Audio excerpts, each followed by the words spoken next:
আজকে রান্না করতে একদম ইচ্ছা করছিল না, মন মেজাজ খুবই খারাপ। Hello everyone, welcome back to my new blog. তো দেখতেই পাচ্ছ আমি রান্না করছি বটে, কিন্তু রান্না করার একদমই ইচ্ছা নেই, কারণ মেহু সোনার কালকে রাত্রি থেকেই খুবই জ্বর। মানে ঘরে বাচ্চার জ্বর থাকলে না একদমই ইচ্ছা করে না কিছু করার।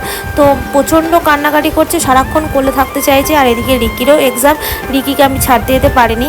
আমাদের গার্জেন সার্কেলে একটা ফ্রেন্ডকে ফোন করা হলো, সে এসেই নিয়ে গেল, বাসে তুললো।